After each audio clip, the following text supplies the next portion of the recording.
Well, Boeing has a new chief executive now, but he is facing the same problems as the old one. That's right. David Calhoun will take over from Dennis Muhlenberg. Calhoun was the chairman of Boeing's board. The company's trying to recover from two deadly crashes of its 737 MAX jets. Boeing grounded the planes in March and said last week it was temporarily stopping production. And let's talk about this move with NPR business correspondent Jim Zarroli, who is with us. Hi there, Jim. Hi, David. Okay, so this announcement comes yesterday. Muhlenberg is gone. What have you been seeing in terms of reaction?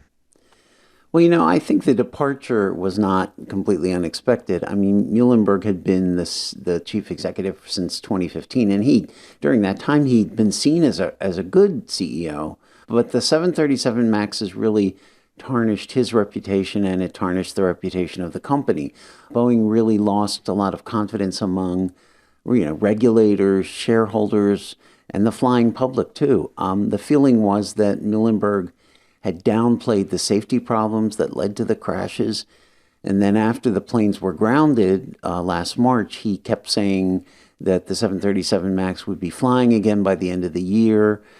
But then that didn't happen. And last week, Boeing had to stop making the plane altogether. So a lot of people thought Muhlenberg had not performed well, and he was just the wrong man for the job. And when he left yesterday, you saw Boeing's share price go up almost 3%. Okay, so some optimism about David Calhoun who's taking over, but I mean, he's still confronting the fundamental problems here and also all the pressure on this company with these crashes and all of these deaths, right? Yeah, I mean, I think he really faces two huge problems. First, he's got to get the 737 MAX up in the air again, and it's not clear when that's going to happen. Because as long as the plane is grounded, Boeing is losing billions of dollars. I mean, it has thousands of these jets on back order, and it can't sell them. But he's also got to restore Boeing's reputation with the regulators and shareholders and the public. Boeing really kind of ticked off regulators, the FAA, but also just regulators all over the world because of the way it downplayed the 737 MAX's safety problems. It also caused a lot of trouble for its customers, which are, the world's airlines. Sure. Because, companies like Southwest own a lot of 737 MAXs, and they've had to cancel flights because the plane is grounded, and that's really meant lower revenues. So this is something that is affecting the entire aviation industry, and not just in the United States, but around the world. And so, Boeing is hoping that Calhoun can begin to fix these problems.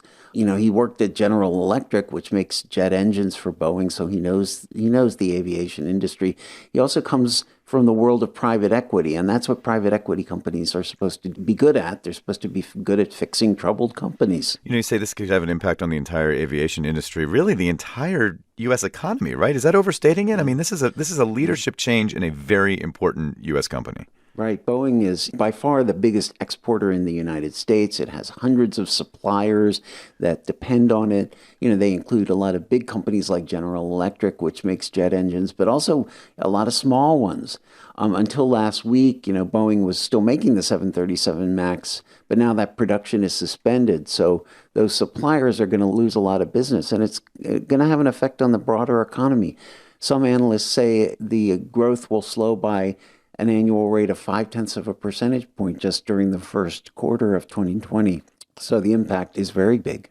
NPR's Jim Zarroli for us this morning. Jim, thanks so much. You're welcome.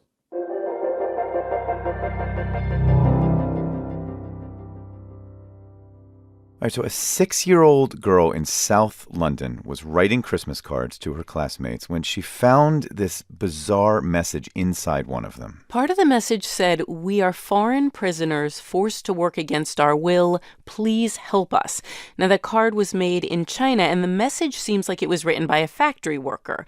A spokesman for the Chinese Foreign Ministry says the card is a fake. Okay, let's go to NPR's Frank Langfitt in London. And Frank, just bring us up to speed if you can. What happened here? Yeah, so the note, David, said notify human rights organization.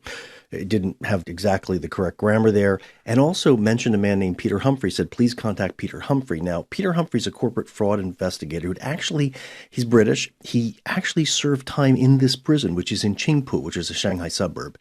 And Humphrey was eventually released in 2015. So the family reached out to Humphrey, who wrote about it in the Sunday Times here.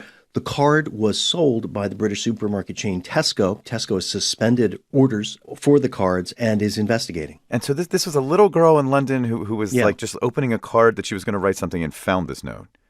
It was, and there was a kitten on the card with a Santa hat. So in one sense, very innocent, and then the note inside absolutely sinister. So the Chinese Foreign Ministry is saying this is all made up. I mean, are they providing evidence? Not yet that I've seen. The Chinese company that made the cards says it's never contracted with the prison. It calls the charges of forced labor completely fabricated. And the Foreign Ministry, interestingly, has focused on Humphrey, saying that they think he's behind this as a hoax. Now, the Chinese government said Humphrey was in prison for illegally collecting citizens' information. I talked to Humphrey. I've actually met him before. He says this charge was bogus, never heard in court. And he says he actually recognizes the handwriting on the card as a prisoner he knew years ago in this prison. I asked him about the Foreign Ministry claim that he's behind all of this, and Humphrey says this is a typical response to accusations of human rights abuses by the Chinese government. This is what he said. This is the kind of answer you always get. You get a lie. You get a complete lie in response. The one thing about this message that is a little bit different maybe is it's a very, very personal attack on me, accusing me of fabricating this story. But, I didn't invent a little girl in South London and her father who I've never known in my life. And I didn't invent the message that they handed to me. So it's absolutely ridiculous. Frank, do you have a sense for this? I mean, you were based for a good number of years in Shanghai. Did you ever see and something like this? I covered this very topic. These sorts of messages, David, do surface in Chinese products every few years. Back in 2012, a woman in Oregon discovered an account of torture in Halloween decorations that were made in China. And I actually interviewed an American sociology professor who'd served time for theft and was later released. And he said he was forced to assemble Christmas lights in a jail in Guangdong province. And he said there was an inmate who ran the work gang, and he would braid the Christmas lights together and use them as whips to whip workers to drive production. Now, after I did that story, I got messages on Facebook and elsewhere from other American inmates who said that they had actually been forced to make Christmas ornaments. So there's a lot of evidence that this certainly happens. NPR's Frank Langford in London. Frank, thanks so much. You're very welcome, David.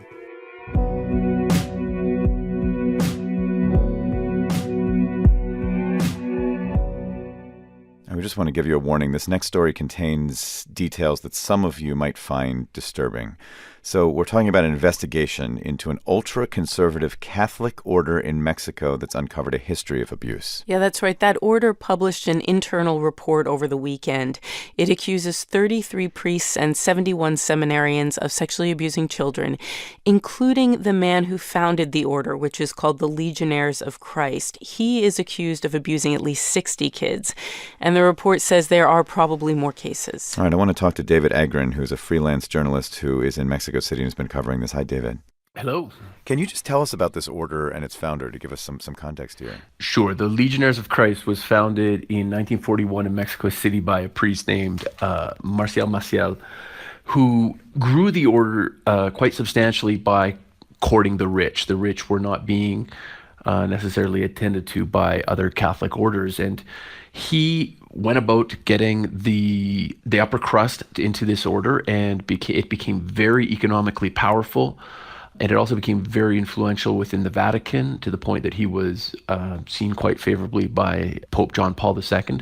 It was known for being conservative. It was known for being elitist and somewhat exclusionary, and also controversial. And when these accusations of abuse came up, originally these were lodged by seminarians. They were denied, and because of the power of the Legionnaires of Christ, in Mexico at least, it took a long time for these accusations to be come to the public's attention. And what exactly are the accusations? What did this report find?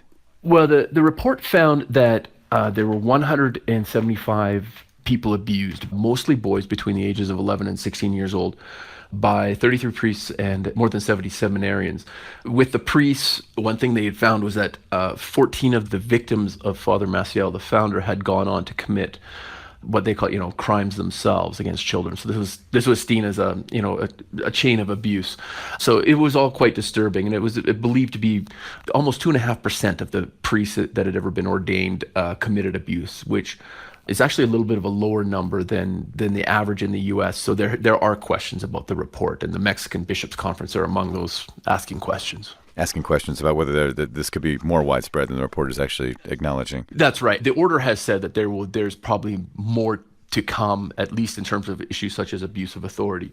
But, the Legion of Christ has cut a controversial course through Mexican public life and also to a lesser degree in Spain and in the Vatican. So as one analyst put it to me, there's a lot of easy hate out there for the group. And, the crimes of the founder, Marcial Maciel, who died in 2008, explain that. And I mean, you say this order has been affiliated with the Vatican, and there was a relationship with the Pope. What has the Vatican's response to this been so far? It's been muted. The response has come more from the Mexican Bishops' Conference, which has said that the report has come too late and also seems to have shortcomings in it. It's a bit of a surprising response because the bishops hadn't really been especially all that vocal about the Legions of Christ in the past, and part of that is because of the Legion's influence. Its economic power.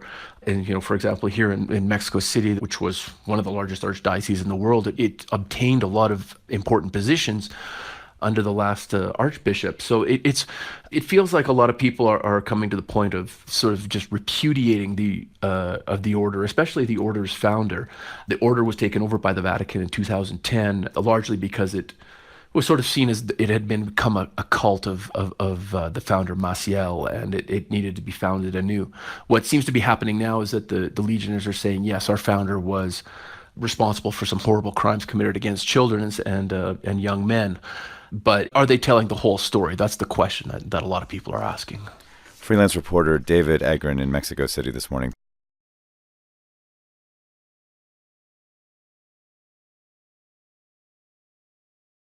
It is Christmas Day, the day when North Korea said the United States should expect a Christmas present if it didn't ease sanctions by the end of this year. So what exactly did that threat mean? Could it be a new missile test, possibly of one capable of delivering a nuclear warhead? Nobody really knows, but President Trump does not sound all that worried. We'll see what happens.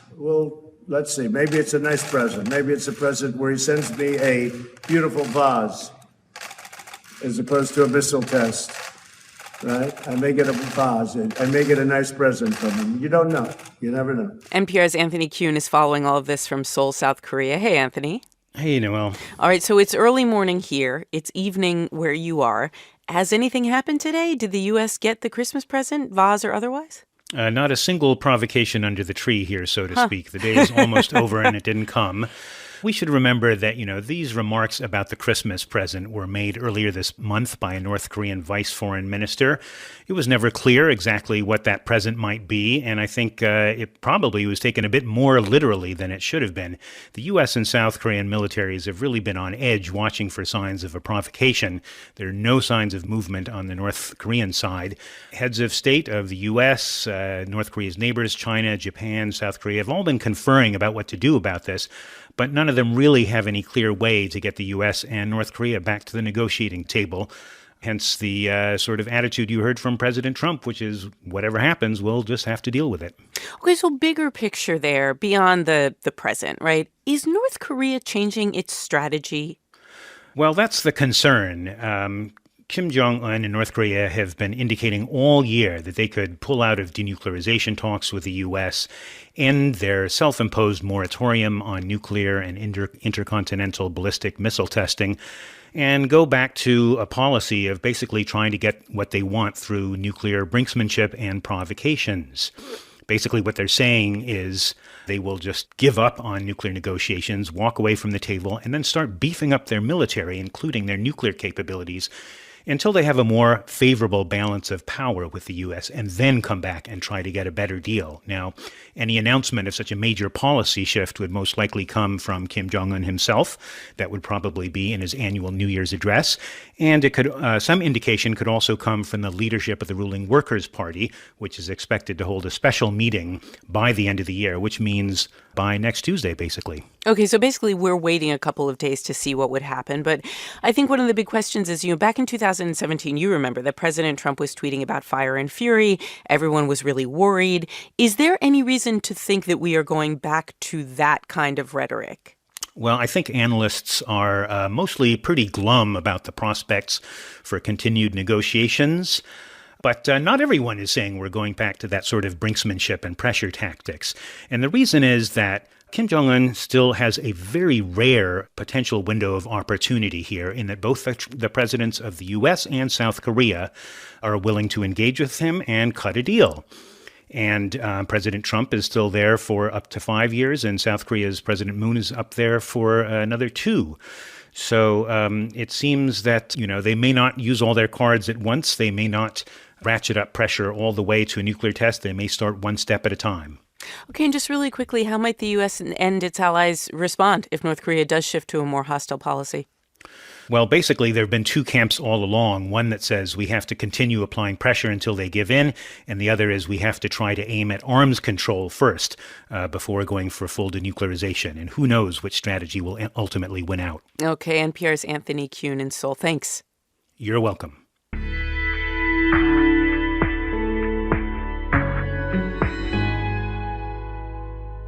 For the first time in more than 2 centuries, people didn't go to midnight Christmas Mass in the Notre Dame Cathedral in Paris last night. Right. Let's remember back in April, that awful fire severely damaged the iconic 856-year-old cathedral. It'll almost certainly take years to make all the necessary repairs, and so last night, worshipers in the French capital gathered in a different church. Vivian Walt is a correspondent for Time magazine, and she went to that other midnight service. She's in Paris via Skype. Hi, Vivian. Hi. So I know that you were talking to people in the cathedral, and while you were there, you talked to a man named Caesar Jurgis. It's a regular Christmas Mass, but it's still here, yeah. It's hope. It's hope because it's going to be rebuilt. I mean, speaking of Notre Dame, it's going to be better than it was. It's going to be better than it was. He sounds so hopeful. Do other people feel that way?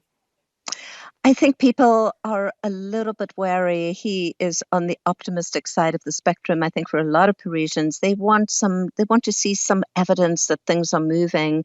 It's been, pretty much more than 8 months at this point. There's been a lot of political wrangling over who actually has command of the reconstruction project, what it's going to look like. They are suddenly flooded with donations. They've raised nearly $1 billion at this point to do the reconstruction, but really very, very little has happened.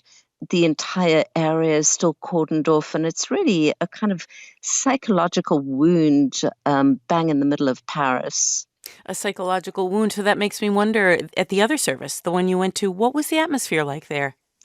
Well, for anybody who's been to midnight Mass in Notre Dame, it was really startlingly different. Usually Notre Dame is just filled with thousands of people. It's a vast interior, and people just, pour in from all over Paris. There's incense and, several different choirs, and it's really quite an experience. This is a small, exquisite little royal chapel. There must have been maybe 300 people there. It is a very, very old chapel right next to the Louvre. And one very comforting thing, I think, for a lot of people was that Notre Dame's most famous sculpture of the Virgin Mary and baby Jesus, which actually survived the fire completely intact, has been moved to that chapel and was spotlit right there next to the priest. So there was actually a kind of touch of Notre Dame. There was a stripped down version of the Notre Dame choir that sang beautifully. And so there were touches of Notre Dame, but it certainly was not Notre Dame. Time magazine's foreign correspondent Vivian Walt from Paris. Thanks so much. You're welcome. Democrats running for president really want to win over Hispanic voters. Right, and this is no surprise. Pew Research says they will be the biggest minority group voting in the 2020 election. Yesterday, Joe Biden announced he has the endorsement of California Congressman Tony Cardenas. He's a key member of the Congressional Hispanic Caucus, and he spoke with NPR about the Latino vote in 2020. It's going to be the largest number, but the most informed and the most aggressive vote for the Latino community, as they have a lot to protect and a lot to defend. NPR political correspondent Asma Khalid is on the line. Good morning, Asma. Good morning. Okay, so Joe Biden got this endorsement from Congressman Tony Cardenas. How big a deal is this? When it comes to high-level political endorsements in the Latino community, former Vice President Biden is certainly the leader. He has the most endorsements from the Congressional Hispanic Caucus.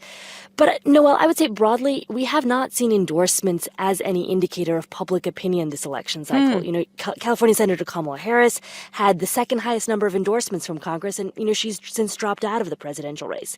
That being said, Bernie Sanders, the senator from Vermont, has perhaps one of the most key endorsements in the Latino community, the support of New York Representative Alexandria Ocasio-Cortez. And so I do want to point that out. Okay, so that is a big deal. Now, I know you've been reporting on Bernie Sanders and how Latinos really seem to be gravitating toward him. Why is that? What are they telling you? So I was in Nevada recently, and voters there told me that they really appreciated his authenticity. His campaign, they felt, was really running a culturally relevant campaign. But, on this point of who Bernie Sanders is and him feeling authentic, I heard from a lot of people that they feel like they just know what they're getting with him. There was one young guy I met, Sean Navarro, who told me in the Latinx community, he's kind of like your grandpa or your uncle, your tío, he said, that he's kind of stern, maybe a little grumpy, but he's looking out for you. And I should point out, the campaign has also made a very conscious effort to reach out to the Latino community. They told me they have over 100 Latino staffers on the campaign across the country, and they feel like that cultural relevancy helps them. But Latinos are also a very young population, and Bernie Sanders has consistently done well with young voters across racial and ethnic groups. Yes, and Biden tends to do well with older Latinos. What are the issues with older people in general, actually? What are the issues that each of these two men is focusing on to get the support of the community? Broadly, I think it comes down to what we see from their campaigns in general, and that is that Bernie Sanders talks a lot about sweeping changes, and Biden takes a more incremental approach. And we talk about, sweeping changes. I think we see this a lot in immigration. Sanders, for example, talks about a lot of changes through executive action. For instance, he's called for a moratorium on all deportations. Apart from Nevada, where you were, where else might Latino voters play a key role?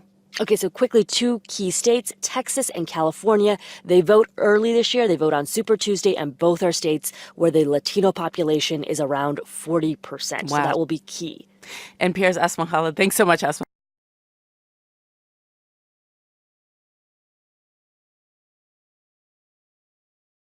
For the third straight year, the number of homeless people in the United States overall has increased. This is even though most states are seeing declines in homelessness. So what is going on here? We can see the answer in some new data from the Department of Housing and Urban Development. Here's what's notable. Some states have seen their numbers jump by a lot, including California, where homelessness is being called a crisis. And we have Erica Smith with us. She's an assistant metro editor for the Los Angeles Times. She's been covering LA's homelessness crisis. Welcome. Thank you. Could you just describe, first off, what homeless people in Los Angeles are facing right now? Yeah, the situation here is not good. I mean, for years, a lot of homelessness used to be confined mostly to the downtown area, mostly Skid Row, some neighborhoods around Hollywood, some parts of Venice. But in recent years, notably the last 3, it started to spread into different neighborhoods. And we have people living under bridges and underpasses. We have encampments increasingly pushing into kind of wildland areas, which has affected wildfires. We have people kind of living in despair throughout the city. And it's really noticeable this time of year right now. For example, it's raining right now. And so it's going to be probably a miserable couple of days for the folks that are out in the streets because their belongings are going to be wet, their tents are going to be wet, and there's just not enough shelters for people to sleep indoors. And it's really apparent this time of year. So how did we get to this point in the city? Well, I mean, this has been years in the making. I mean, I think people have started to pay attention a lot more in the last 3 to 4 years for obvious reasons. But the reality is this is, years in the making of California not building enough housing. We are tens of thousands or hundreds of thousands of units behind what we need to basically house people here just for population growth, not even people moving into the state. Because of that, there's a supply and demand issue. So rents are rising fast and wages are not.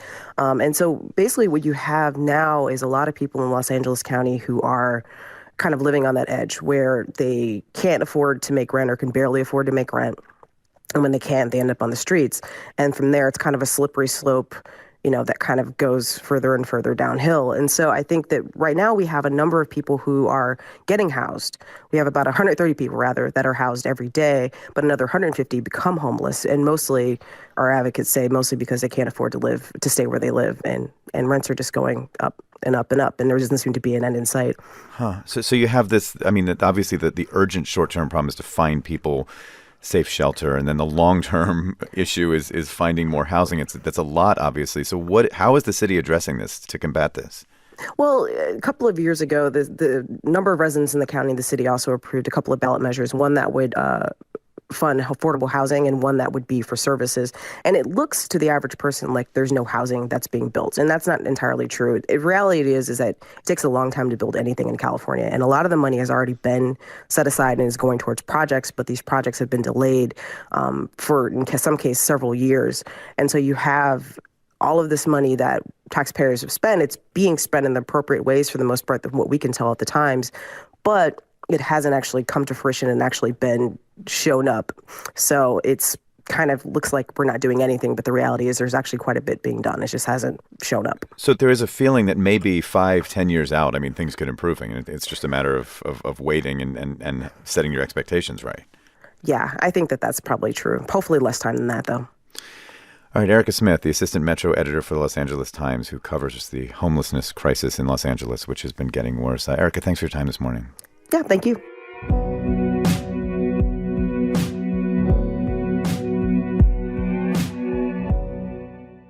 All right, today, Israel's embattled Prime Minister Benjamin Netanyahu is facing his most serious primary challenge in years. That's right. Members of the Likud party will choose between him and a former cabinet minister. Netanyahu has been campaigning on his close relationship with President Trump, and he is the frontrunner. But he's also under indictment for corruption. So what does it mean if he does win?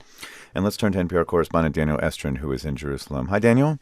Good morning. So we talk about whether Netanyahu can cling to power as prime minister. This is just clinging to power of his own party. I mean, who has been stepping up to challenge him? Well, just one man has the guts to run against Netanyahu, and his name is Gideon Sa'ar. He's a former cabinet minister. He's a younger face. Many senior party members do quietly hope to succeed Netanyahu too, but it seems that they think that the path is to remain loyal to Netanyahu and not challenge him. But Sa'ar has been cultivating supporters for years, and he has this very simple campaign pitch, 3 words: only Sa'ar can. And he's saying Israel has reached a dead end. Netanyahu could not deliver an election victory after 2 elections this past year.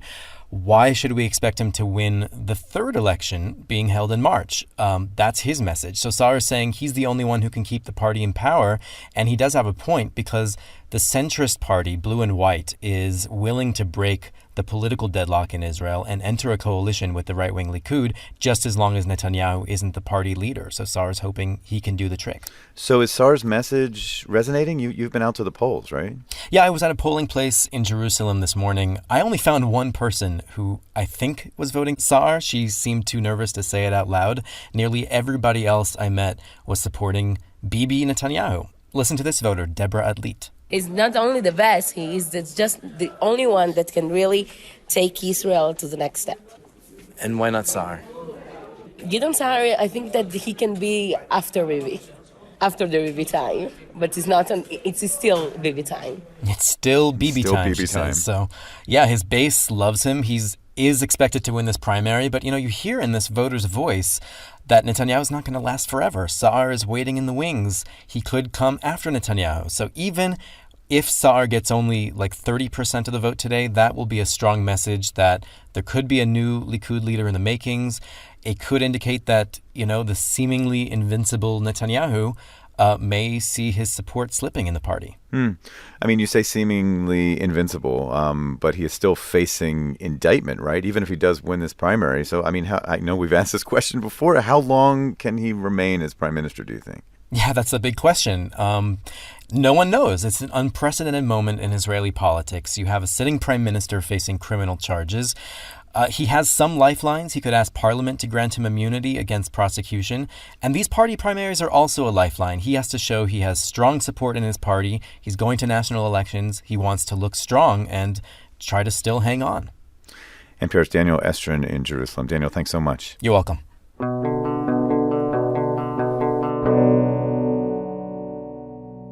All All right, interesting moment in diplomacy. The State Department has recalled the U.S. ambassador to Zambia after the president of that southern African country asked for his withdrawal. Ambassador Daniel Foote is a career Foreign Service officer.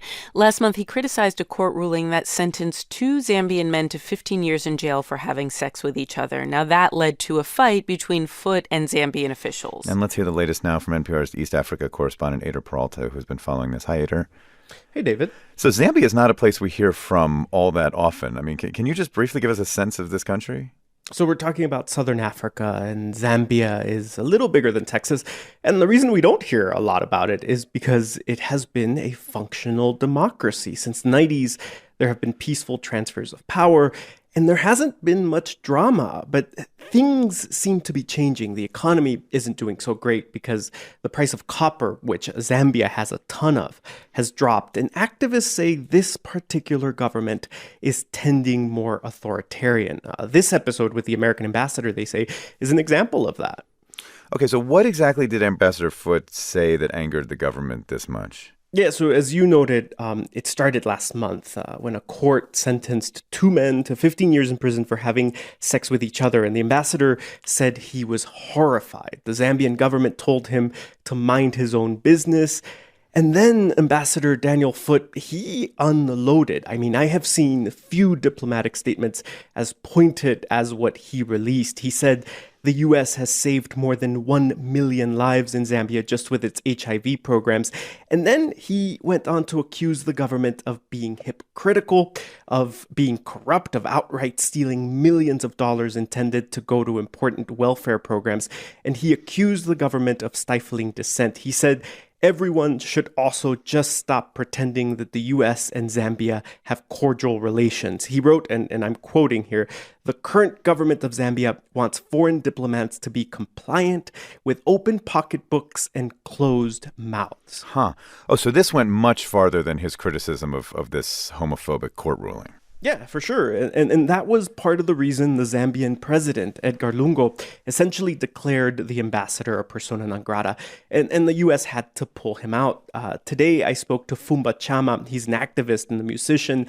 And I asked him what it says about his country that someone with as much leverage, as much power as an American ambassador can be forced out in this way. And he tells me this is much bigger than the U.S. Let's listen. I think we as a people have lost the battle. Because I'll tell you, what Ambassador Foote was doing was giving a voice to so many of us that are scared to say what he said. So what he says is that Zambia just lost a powerful voice at what he says is an urgent moment for a country that is moving in the wrong direction. And lost that voice because the Trump administration has recalled the ambassador, which is what the government of Zambia asked for. What happens now? Is there a chance it could go back? Well, I mean, look, the U.S. has significant interest in Zambia. They're sending $500 million a year in aid. So I think what we can expect is that a new ambassador will be named and both sides will try to live with each other. NPR's Ader Peralta reporting from Nairobi, Kenya, following that situation in Zambia. Ader, thank you.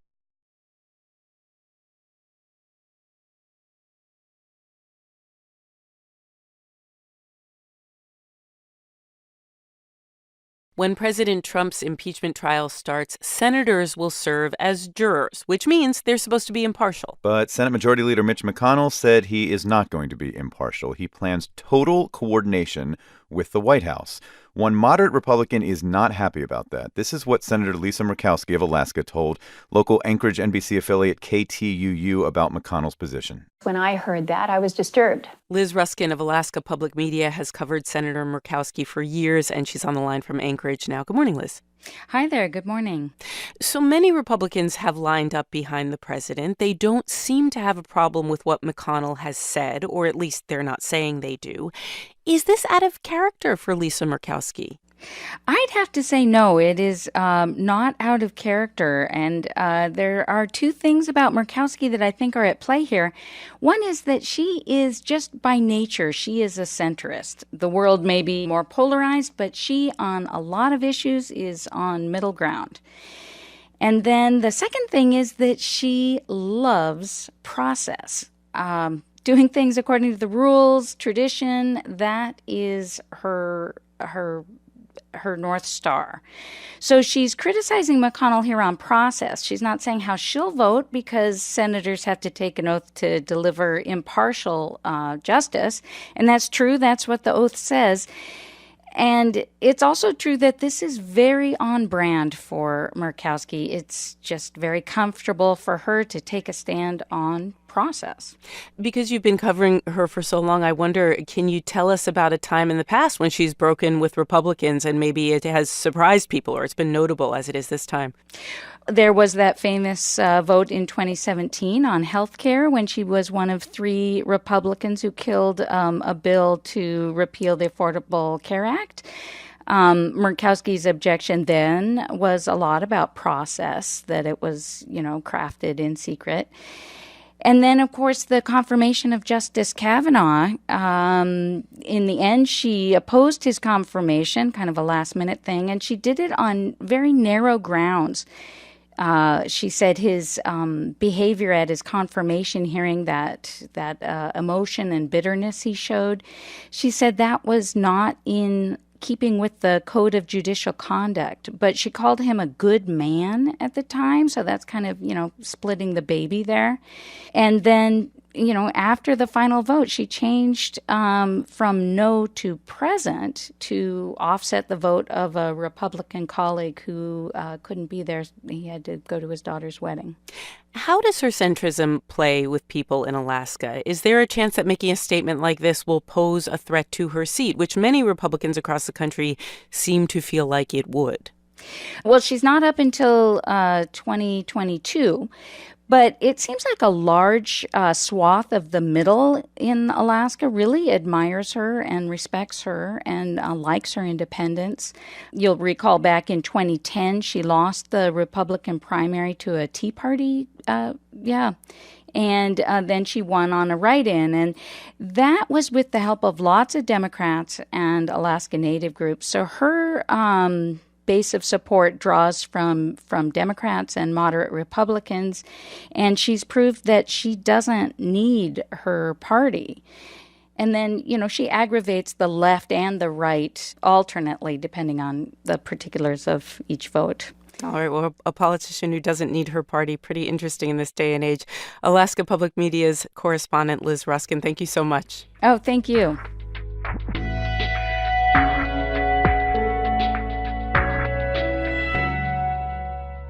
Christmas Day in the Philippines was a mess of damaged homes, flooded roads, and packed evacuation centers. Yeah, a typhoon with winds gusting up to 121 miles an hour made landfall in the Southeast Asian country.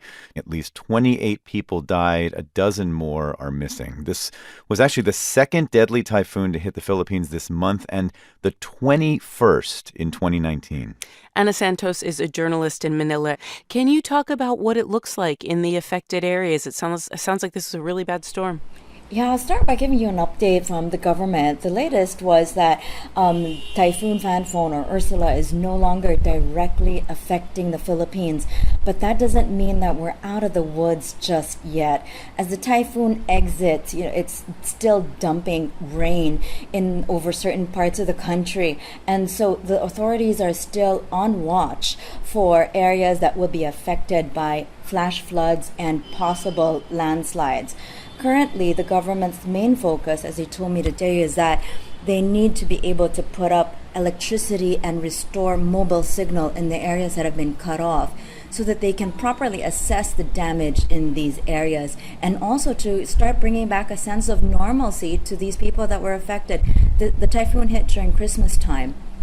And I also spoke to one resident, his name is John Reen Durana. He said that, it's not only their homes that have been battered, but also their spirits. Meron naman yung mga ginawa ng mga LGU na nagpaano yung mga.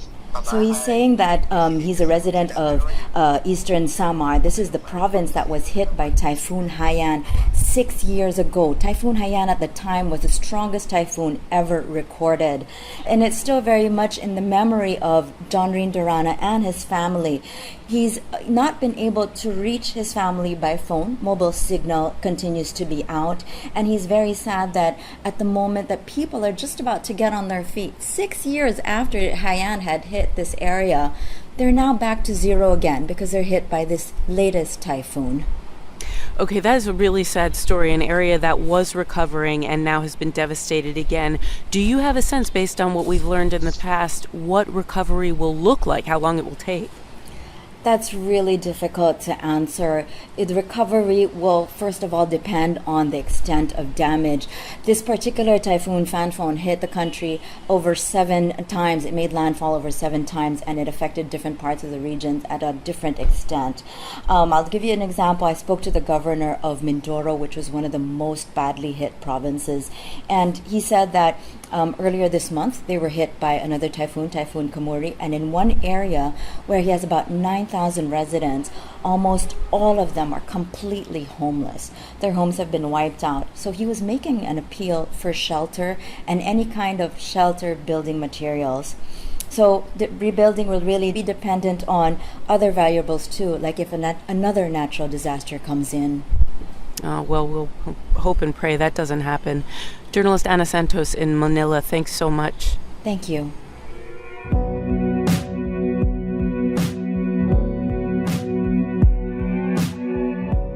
All right, in Kazakhstan today, a plane crashed just after takeoff. That's right, and at least 12 people were killed, including the pilot. Dozens more were injured here. The Bek Air flight carrying 98 passengers and crew took off from Almaty International Airport. Kazakhstan's deputy prime minister is saying the cause could be pilot error or some kind of technical issues. NPR's Lucian Kim is following this story from Moscow. He's on the line now. Hi, Lucian. Good morning. So what else do we know about what happened with this crash? Well, the airline involved is called Bek Air, which bills itself as Kazakhstan's first low-cost carrier. Its website shows it has scheduled service to 10 cities in Kazakhstan, which is a huge country in Central Asia. It's about 4 times the size of Texas.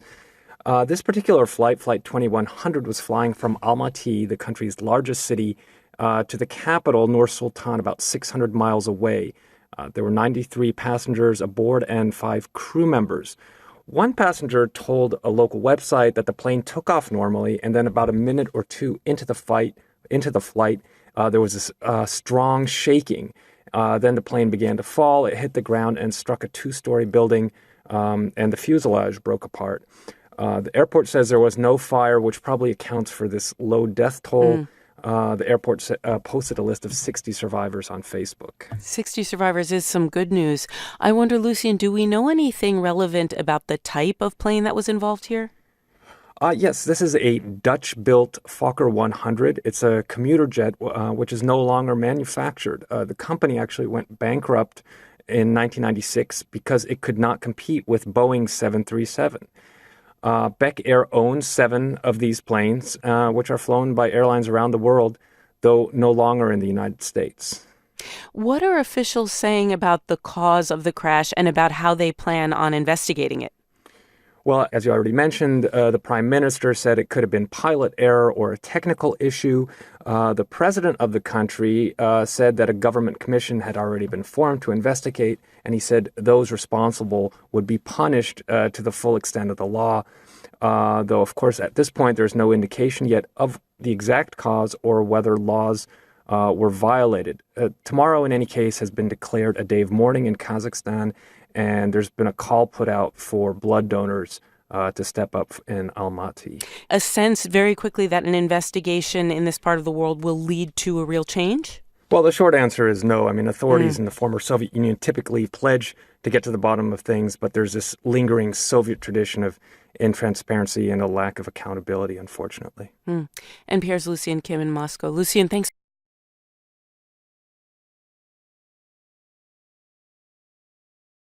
New York's Governor Andrew Cuomo is talking about an epidemic of hate. That was the phrase Cuomo used on NPR after a man stabbed and injured 5 people inside a rabbi's home in Muncie, north of New York City.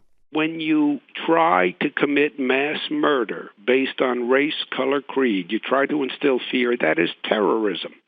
Terrorists don't have to come over on an airplane. We have domestic terrorists. Police say the intended victims fought back and got the attacker's license plate number when he fled, and he's now in custody, identified as Grafton Thomas. NPR's Hansi Lo Wang went to Muncie yesterday. He's on the line now from New York City. Good morning, Hansi. Good morning, Noelle. Where is Muncie in relation to the city? It's about an hour's drive north of Manhattan. Okay, an hour's drive north.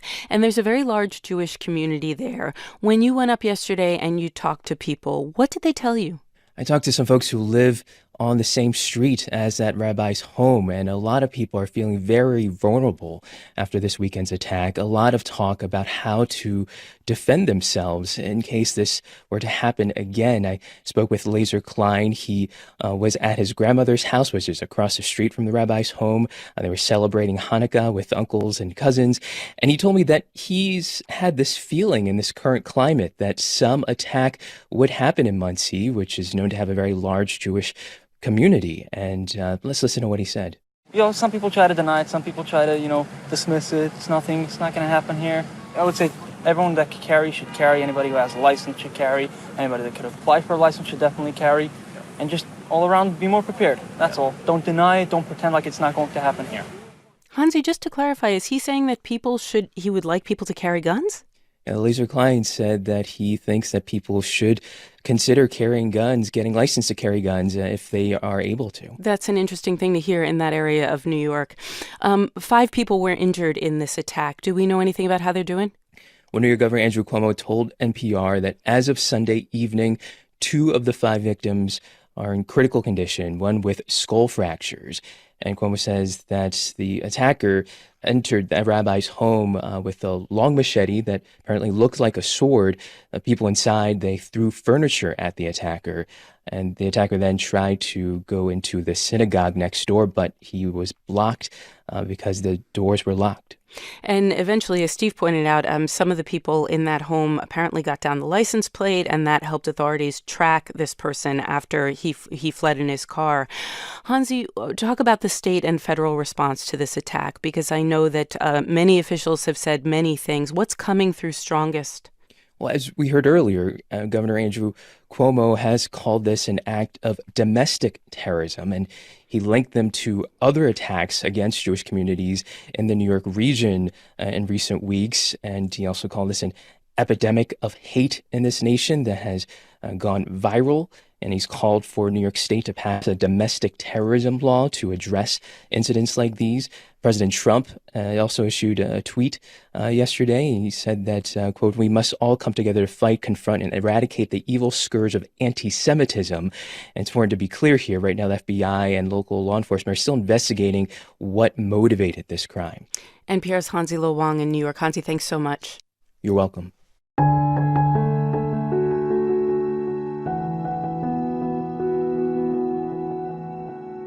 Okay, we have now another story about an attack on people of faith. Yesterday, a gunman fired on a church service in a suburb of Fort Worth, Texas. This gunman fatally shot 2 people who were attending the West Freeway Church of Christ in the suburb called White Settlement. A member of the church's volunteer security team opened fire in return and killed the assailant within seconds. Saida Hassan is a reporter with member station KERA in Texas. She's on Skype this morning. Hi. Hi, good morning. So I know this story has been developing, as these stories often do in the hours and days after shootings happen. What is the latest that we know now? Well, officials haven't released the suspect's identity or that of the 2 people killed, and we still don't know the motive. They have said that the suspect was transient but had some connection to the White Settlement area. The church community is, of course, reeling from the attack, but they're thankful for the quick response of that armed security team. Britt Farmer is the church's senior minister. Let's listen to what he had to say. We lost 2 great men today, but it could have been a lot worse. And I'm thankful that our government has allowed us the opportunity to protect ourselves So this is really interesting because he's pointing out that an armed volunteer security guard saved lives. He's nodding to the Second Amendment, the fact that those folks were allowed to be armed. I wonder, is this likely to renew any kind of debate about whether guns belong in churches and other public places? How is this currently playing out in that part of Texas? We are really already seeing that debate taking shape more or less along party lines here in Texas. Many Republican lawmakers are crediting the state's gun laws, which actually allow people to carry weapons in houses of worship. In this case, they say that the congregation was able to protect itself thanks to those laws. Meanwhile, we've seen Democratic leaders in the state say that tougher restrictions on firearms could prevent violence like this from happening in the first place. Was one of the security guards injured or killed? Do I have that right? We have seen reports of that from some witness accounts. Authorities have not confirmed that at this time, the identities of those killed. Okay. The service was being live streamed when the shooting happened. What does that video show us? The video shows churchgoers taking cover as the gunman opens fire, and truly chaos breaks out in the church. Almost immediately, another man fires a shot at the gunman who falls to the ground, and then multiple people approach the gunman with their own guns drawn. As you know, houses of worship from different faiths have been targeted in violent attacks. 2 years ago here in Texas, 26 people were killed in a church shooting in Sutherland Springs. And after that attack was when Texas passed a law allowing people to carry guns in houses of worship. The state's Lieutenant Governor Dan Patrick is praising those gun laws and says that the security team put a quick end to this attack. That's interesting. Where does the investigation go from here? We know that the Texas Department of Public Safety and the Texas Rangers are the two agencies that are leading that effort, and I'm sure we are going to learn more in the days to come. Reporter Saida Hassan with KERA. Thanks so much. Thank you.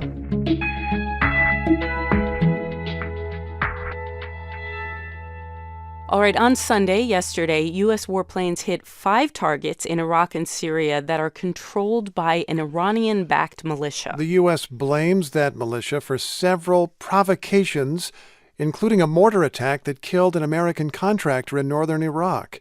In a press briefing on Sunday, Defense Secretary Mark Esper did not rule out additional retaliation. We will take additional actions as necessary to ensure that we act in our own self-defense and we deter further bad behavior from militia groups or from Iran. NPR's Tom Bowman covers the Pentagon. He's on the line. Good morning, Tom. Hey, Noel. Tell us about this militia.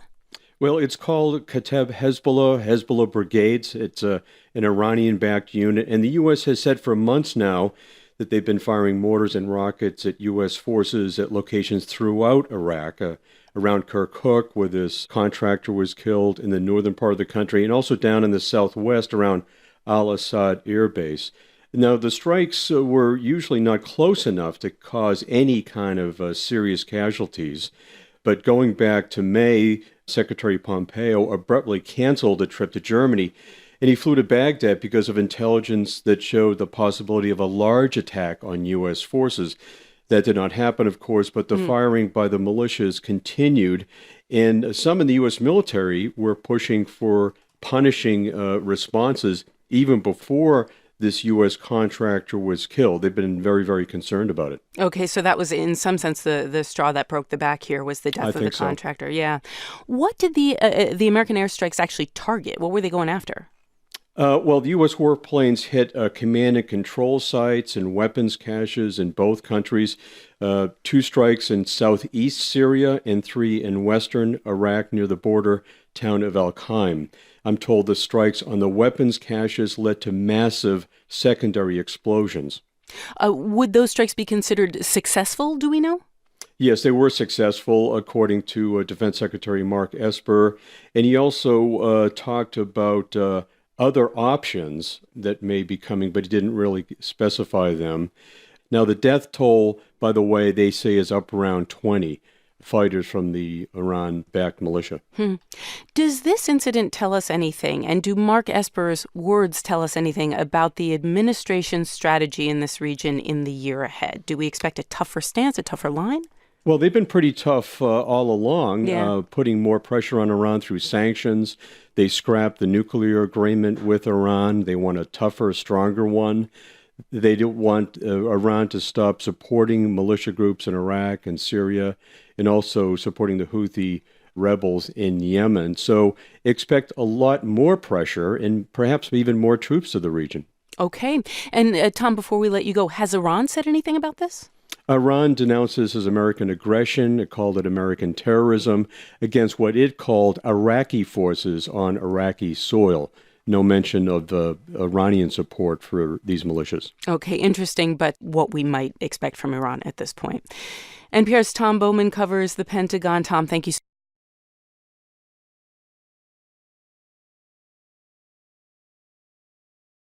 In retrospect, the Internet's search history of a New York State man pointed the way to his alleged crime. Yeah, the FBI has given more information about Grafton Thomas. He's the man who was arrested after a knife attack on a rabbi's home. Now, federal agents have gotten a look at what was on his phone. What's that say about him? Gwen Hogan joins us. She reports for member station WNYC. Good morning.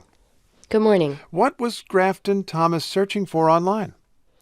Federal prosecutors say that they searched his phone history and they found he'd run searches on Google for things like why did Hitler hate Jews, German Jewish temples near me, prominent companies founded by Jews in America, and other things like that. They also found journals of his writing that contained, they referred to Hitler, Nazi culture, and had the Star of David and swastika drawn in it. So a lot of clues to what might have been on his mind. That's the search history anyway. Who is the person who allegedly was entering those searches on his phone and later was holding a knife? Yeah, that's this man named Grafton Thomas. His family has said that he has a long history of severe mental illness. He was in and out of hospitals for it for the last decade or so. He was on disability for it. His attorney, Michael Sussman, is calling for a psychiatric evaluation. Psychiatric evaluation suggesting that his own defense is saying this is a mentally ill person rather than some committed anti-Semite. Is that the point? That's correct. Yeah. Well, how are people in Rockland County, which is the upstate New York county where this attack took place, how are they responding to all of this? You know, there is a lot of fear and shock about this latest attack. This is the latest in a string of violent incidents perpetrated against Hasidic Orthodox Jews who are often more visibly Jewish than other people. Here is Rockland County legislator Aaron Weeder. People have a lot of questions. They don't feel safe. Parents are scared to send their children to school. I know my wife is very scared. I've been looking over my shoulder for quite some time. Weeder and others I talked to mentioned that this is just part of a trend. They first started noticing more hate speech online, more anti-Semitism there. Then there were swastikas that they would find in the area. And now it's manifested itself in physical attacks. This has to be particularly disturbing because, if you look around Rockland County, New York, it's a nice place. It's suburbia. It's mountainous. It's pleasant, and it's also diverse. It's not like there haven't been different kinds of people there for a very long time. To be looking over your shoulder, as that person said, must be disturbing. Yes, of course. I think that especially for Orthodox Jews who, like I mentioned, they wear traditional dress, there's this feeling of being a target, and there's a fear when you get together for collective gatherings that you might be the next attack, especially in schools. There was a lot of talk about protecting schools. Gwen Hogan, thanks very much for your reporting. Thank you. She's with our member station, WNYC.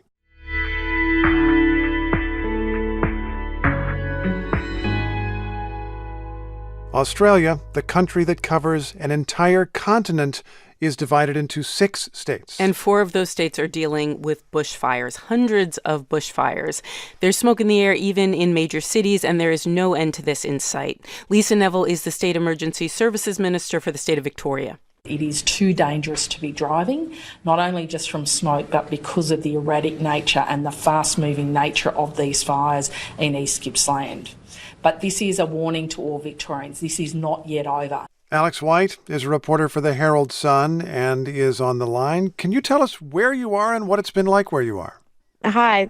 I'm in Melbourne, which thankfully is not as close to the fire as a lot of other small towns. But we still have been experiencing smoke over the last couple of days. But last night was very hard for East Gippsland for sure. We have been reading quite dramatic stories of what people have to do to survive these fast-moving fires. Is it correct that there was a town in which people were told, run into the water? There's no place on land that is going to be safe for you.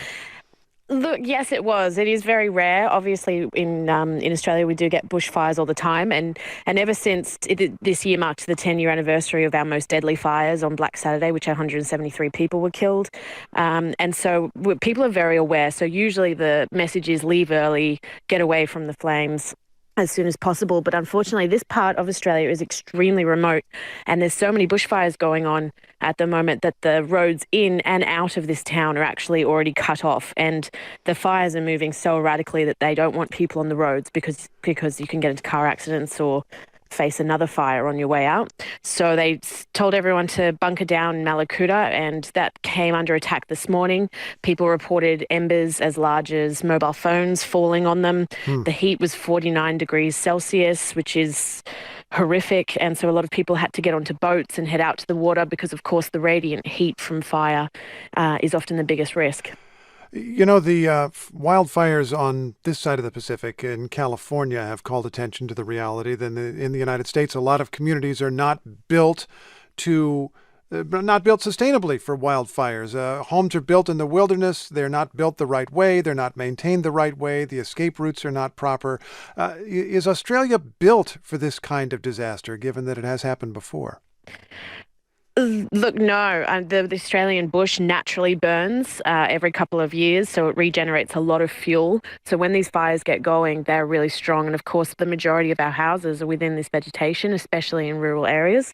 And we actually rely on thousands of volunteer firefighters to come out and help when these situations happen. So really, it's been our volunteers from the communities that have been keeping people safe and helping the losses of homes and lives stay as low as they are this time. How much pressure is there on the government to do more? Look, there's a lot of debate whether climate change is creating these unprecedented conditions, but the reality is most people know that we live in an extremely hot, dry, and windy country. We have some of the worst conditions when you look at fires with our wind changes. So a lot of people accept that we choose to live here, and it's just a reality that we have to get used to. Alex White of the Herald Sun in Australia, thank you so much.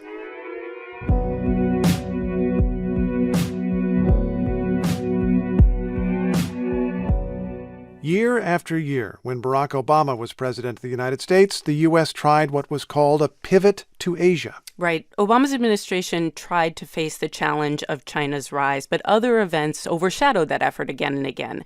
The Trump administration is dealing with China in its own way, including by starting a trade war. But in the meantime, there's this other conflict going on, partly out of sight. The Justice Department is pursuing many allegations of espionage by China. And NPR Justice correspondent Ryan Lucas has been following that effort. Good morning. Good morning. What are you hearing, Ryan? So Chinese espionage is an issue that in conversations that I have with folks at the Justice Department, at the FBI and Capitol Hill, this repeatedly comes up. And we're talking about two things here. China's targeting of U.S. government secrets, which basically is traditional espionage, and then China's stealing of trade secrets, intellectual property, stuff like that from American companies, American labs, American universities. That's economic espionage. Both are obviously important, but national security officials say the economic side of this is really a huge problem. Here's FBI Director Chris Wray talking about this earlier this year at the Council on Foreign Relations. At the FBI, we have economic espionage investigations that almost invariably lead back to China in nearly all of our 56 field offices, and they span just about every industry or sector. Almost invariably leading back to China, suggesting that there's very few other countries in the world doing this, or at least doing it on this scale. So what kinds of cases has the Justice Department been pursuing in the year now ending? So these cases take a long time to develop. A lot of the conduct here happened in the past, even several years ago in some cases. That said, in 2019, there were at least 7 convictions or guilty pleas in cases related to China. 3 of those guilty pleas are particularly noteworthy because they involve that traditional espionage, stealing of government secrets. 2 of the individuals who pleaded guilty for spying for China were former U.S. intelligence officers. One had worked for the CIA, the other for the Defense Intelligence Agency. So they turned people who were inside the government, as you would say. That's right. That's right. The third individual had worked at the State Department. Now, I sat down a couple of months ago with John Demers. He leads the National Security Division at the Justice Department. And he told me that having multiple cases going at the same time in which Americans are suspected of having been co-opted by a foreign intelligence service is unprecedented. When you start to think that through, it gives you a glimpse into how pervasive the effort is. So there is significant Chinese intelligence activity occurring in the United States right now. And I think we imagine this being a case of hacking, remote hacking. Which does happen. Which does happen, but in this case, they've got human sources that they developed inside the U.S. government. So that's what's been resolved in the past year. What about 2020? Well, 2020, there's still the expectation that a lot of this is going to happen, but there are a lot of cases that were brought in 2019 that are going to continue to be pursued in 2020. And as for the cases that were brought in 2019, there were more than 20 people or companies charged that are in some way related to China. Okay. There are big ones that we've talked about that did get media coverage, such as the charges against the Chinese tech giant Huawei and its chief financial officer, Meng Wanzhou. But for me, it's the cases that don't get a lot of attention that are in many ways more interesting. Take the case against a Chinese national who worked at Monsanto, the big agrochemical company. He's accused of trying to steal an algorithm in Monsanto software that farmers use to increase their productivity. There's another case in Tennessee in which 2 women, one Chinese, the other American, were charged with trying to steal the formula for BPA-free coatings in tin cans. These types of cases point to really the breadth and scope of what U.S. officials say China is trying to do through economic espionage, which is steal American technology, replicate it, and then replace U.S. products and U.S. companies in the international marketplace. Once China gets its hands on this intellectual property, this technology, U.S. officials say, is gone, and this is a problem that the FBI, the Justice Department, is going to be grappling with in 2020 and beyond. Ryan, thanks for your reporting. Thank you.